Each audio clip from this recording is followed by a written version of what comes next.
Our burger's very, very good at our restaurant, but it's not perfect. So we're gonna head down to the restaurant, we're gonna cook a bunch of burgers, make ourselves sick, and see if we come up with what, for us, is the ideal meat hook burger. They have beer too.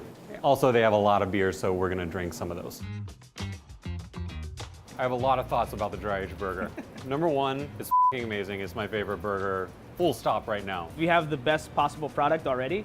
Right. Like, do as little to it as possible. Don't f it up. Yeah, don't f it up. That's it. That's my job. Don't f What do we want to come away with here? What's our goal for the day? Classic burger and keep it like no sauce, just a burger with a few vegetables on the side, or do we want to try and come up with a sauce for this thing? I want sauce and I want pickle. Those are the things that I think that vinegar balance is something that I always want on my burger. For me, it's several things. Like, I want to add more cheese. We're dealing with a dry aged burger, so let's add moisture through dairy and see what other things we can do. I feel like we should be serving one burger that comes dressed completely as is like our ideal of perfection.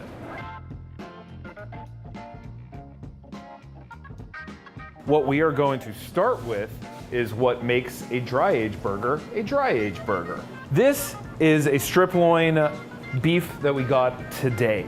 To make it actually dry aged, we want to hold on to it for at least, I'd say, 28 to 45 days. 28 days is where you start to really see a difference, both in flavor and texture. The reason you want a dry aged steak, specifically when you come to a place that's grass-fed, grass-finished, those animals are out on pasture. They're building muscle, they're like running around. This means that muscle is more dense. So what we want to do after that animal goes through the slaughter process is allow for those muscle fibers that are really tightly wound to become more loosely wound, which makes A, the steak more tender, and B, helps some of that water that's in the muscle really drain out. So you not only get a more tender steak, but you get a more beefy flavored steak.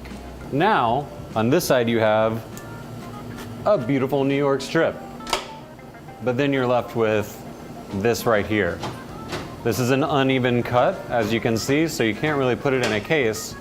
We take all this and we grind it and we turn it into a burger. The blend itself, like what we start with, are like bare bones, like what we grind here at the shop, Brent and I both really love. Like, I think our customers love as well. It's about the most like kind of like funky dry aged steak I think you can find around, because A, it's grass fed, which makes it a lot different from most other burgers. Then it's got this dry age, and we're grinding all of this stuff. Cool with going a little bit heavier on fat for dry age because Means more flavor.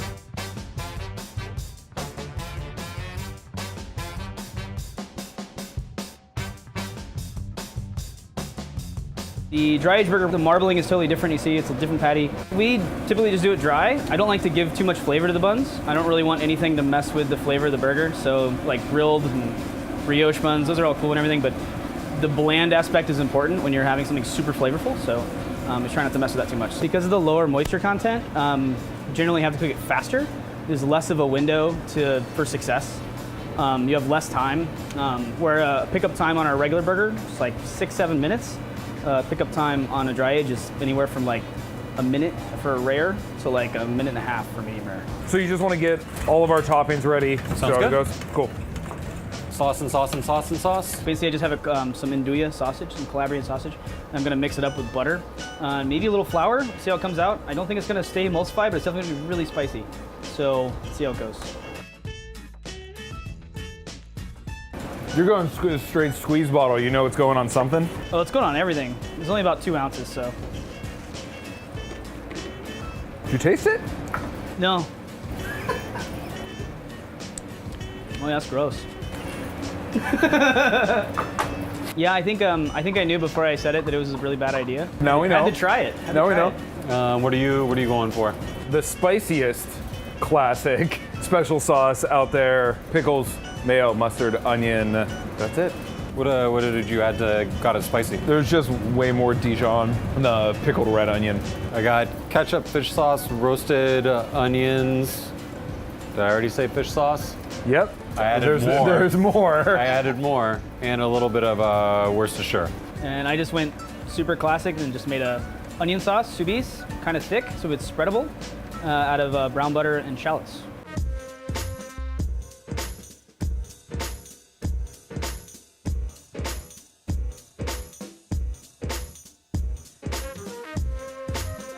And we have our dear friend Anna, who runs our brewery here at Threes.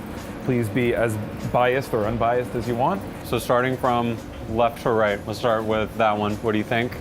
You can This take one another was bite. the one that I was the least excited by. Okay. Okay. This would be, you know, my least favorite. Okay. Least favorite. Heard. Least favorite. Tastes like the ocean, but I don't really want the ocean on my burger unless it's an ocean burger. All of the crazy umami is almost completely lost. Classic special sauce, only with a shitload of Dijon in it, so it's extra spicy. I thought it was fine. I thought it was totally fine. I liked that I made it stronger than it needed to be. That Dijon held up to the dry age, but nothing else really did. Love spicy, love Dijon. I honestly thought it was the best one. That's a brown butter onion soubise. This was my favorite.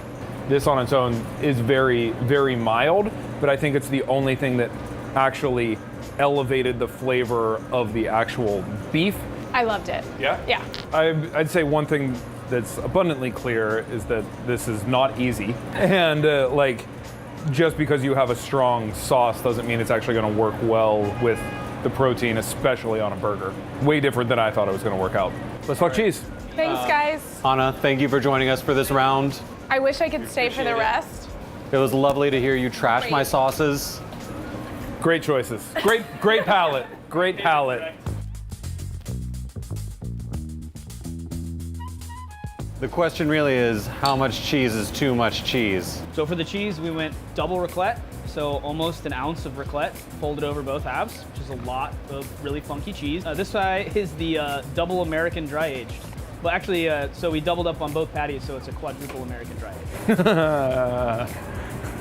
All right, cool. Get in there.